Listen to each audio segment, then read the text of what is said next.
Galaw-gaw, kay harot-harot tingnan, maliksi, di mapigil ang gaslaw. Galaw-gaw, ang lahat ginagalaw, napakaharot at pakialam. Galaw-gaw. Amelia, paliwanag mo yun sa'yo. Ayan, nandiyan mic ko. Ito si, sabihin mo ang pangalan mo, anong position mo sa unit mo? Magandang umaga po. Ako si Amelia A. Herrera. Kasalukuyan po akong nag-uopisina sa Office of the City Secretary under ng Vice Mayor's Office led by Mayor Herbert Bautista. Quezon City po. Nagkaroon po kami ng problema, kami pong mga magkakasama, nang kami po ay makapirma. Nakapirma po kami doon sa isang kaso na ngayon po ay nakabinbin. Nakabinbin po siya sa Branch 85. Yung falsification of public documents. Tungkol po ito dun sa... Can you remove it? Sige. Sabi mo, dito, walang hold bar dito. Sige. Ito po ay kasalukuyan po nakabinbin sa Branch 85. Ang nakakalungkot po yung kanyang administrative na lumabas po yung kanyang order na siya ay dismissed from the service. Pero dahil po siya ay malakas, hawak po siya ng dating nakaraang administrasyon ni Herbert Bautista. Lahat po yun, yung kanyang order na siya ay dismissed from the service, lumabas po, nabaligtad po lahat po. Pero yung kanya pong isang criminal case, ongoing po sa Branch 85, kung saan kami pong mga empleyado, kami pong kanyang mga kaopisina ay nakapirma.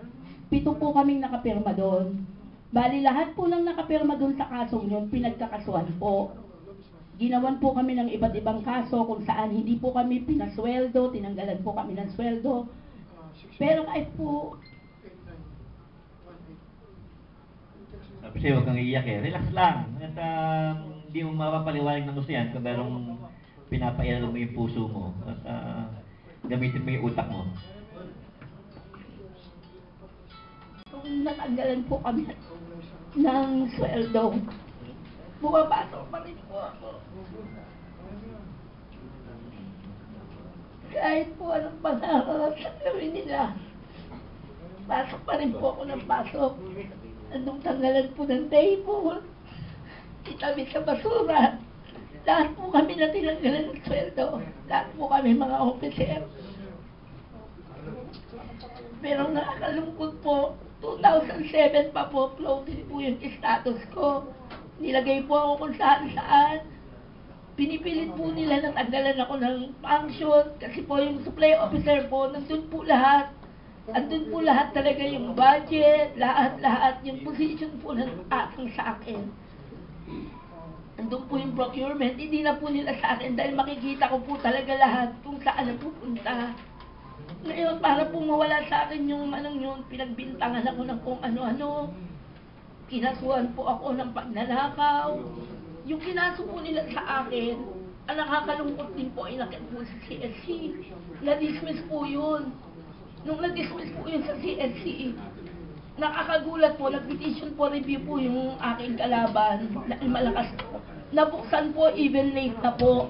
Pero lahat po ng sangay lahat po ng pinagdaanan, yung post office, kasabwat po nila, kahit nandaya po yung nagkaso sa akin, sinasabi niya, na-receive daw po niya yung kaya siya nakapag-petition for review, na-receive niya daw po yung sulat ng November 21, na-receive po namin pareho, November 15. Kitang-kita ko po nung abutin po niya, yung sobre, na November 15 po na-receive yung mailing envelope. Kaya nakapag-petition for review po siya, nagsinungaling po siya, sinabi niya November 21. Pero humihingi po ako ng kopya sa post office, kasabwat din po nila, hindi po ako binigyan. Tapos even sa CSC din po, kasalukuyan po panahon po yan ni Pinoy. Grabe, lahat po ng daanan ko. Wala po ang nakuha hustisya. Kaya lumapit na po ako dito. Okay.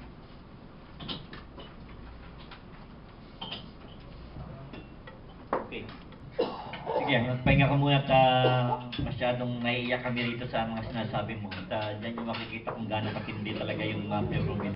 Sino talaga dapat tumungin sa Quezon City para ganyanin ka? Si Herbert o si Joy? O sino sa kanila ron? Si Herbert. So yung ganun laban, ano natin kita mo rin para makampiyan ka ng taong bayan na ganyan? Kasi dito sa napag-usapan natin, para bang walang nangyayari, nag-iingay tayo kahit na media o ano ng radyo, diyan, television, para bang kailangan talaga puwersa. Siguro po dapat imbestigahan yung taong yun na hanggang ngayon po nagpa-practice po siya ng pag-supplier. Sino yan? Government Sino yan? employee po siya, pero nagsusupply po siya. Sino yan? Sino yan? Si Remedios Asprer po. Remedyo? Remedios Asper? Asprer, opo. Siya po yung hanggang ngayon, nagsusupply po siya. Supplier po siya ng Quezon City. Ng Quezon City Hall. Contractor po siya. Buong District 1 po, hawak niya. Ayoko kasi na-screen yung ano para makarating kay Pangulong Duterte. We have the strong president, no? Famous in the world ngayon. Si Digong. At kaya pinabayaan niya kasi ganito itong mga departamento, both local and provincial government. Walang mangyayari sa atin para Sabi nga po niya sa akin, matatalo daw po ako kasi marami daw po siyang pera. Kala niya. Yun, ang problema. Kala niya. Yan ang problema. Kasi pagka tayo natakot sa ganyang mga panduduro, talagang wala tayong kalaban-laban. Kaya nagulat din po ako. Ako po yung natanggalan ng sweldo, walang court order. Nasa CA po. Na-dismiss po ng CSC, dinismiss din po ng CA. Nag-MR po ako ngayon. Yung kinatatakot ko, nasa Court of Appeals po yung kaso. Wala pong court order. Court of Appeals po, yung kaso po. Tapos meron po ako nakausap doon, sabi sa akin, humanap ka na ng ano mo kasi mabibigat yung mga kalaban mo. Kasi si Mayor daw po, sangkot na daw po doon sa hindi pagpapasweldo sa akin. Kasi wala po talagang court order nung tanggalan po ako ng sweldo. Ang nakakagulat po, ako po yung tinanggalan ng sweldo, 2007 po, tinanggalan din po ako ng function as supply officer 4. Ang ginawa ko po, pasok pa rin po ako ng pasok, nilalagay po ako sa tabi ng basurahan. Lahat po ng pangaharas, naranasan ko po doon. Ilagay ako sa tabi ng basurahan, hindi po ako binibigyan ng grade, lagi po akong binabagsak. Pero nakakapagtaka po, nananalo po sila sa korte. Binagsak po ako. Noon lang po ako nakapirma. Huwag ka na magtaka sa korte, no? At talagang malaki ang problema natin sa korte. At ayan nga nang marinig ko si Supreme Court Justice Tiham regarding this, ay meron siyang ginagawang safety valve, lalong-lalo na sa issue ng sinasabi mo sa Court of Appeals. Nandiyan talaga ang matinding maniobre. Kaya lang siguro kailangan na magkaroon ng isang lobby group. Siguro kay Bishop Nilutayag ay pwede mong pakialaman ito na itong mga controversial cases sa Court of Appeals ay meron talagang dapat nagla-lobby. Dahil kung hindi ay kahit na sinong walang pera ay laging talo dyan. Walang panalo talaga dyan sa Court of Appeals. Kaya we have to be wary about these things, no? Pila mo? Sana po yung pong naisabi ko tungkol po sa kaso na sinampa ko po sa Court of Appeals.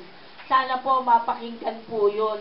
Dahil wala po talagang court order tungkol po sa pagtanggal ng aking sweldo. Yan lang po. Ako po si Mamiet Robles, ang mami at babaeng lagalag. At ito ang aking balita, news, para sa kaalaman ng buong Pilipinas at buong mundo, North, East, West, South. Hanggang sa muli! At pakialam, galaw-gaw, kung tawagin siya'y ganyan, kang karot, na trumpong tumatarang, galaw-gaw, nakalilitong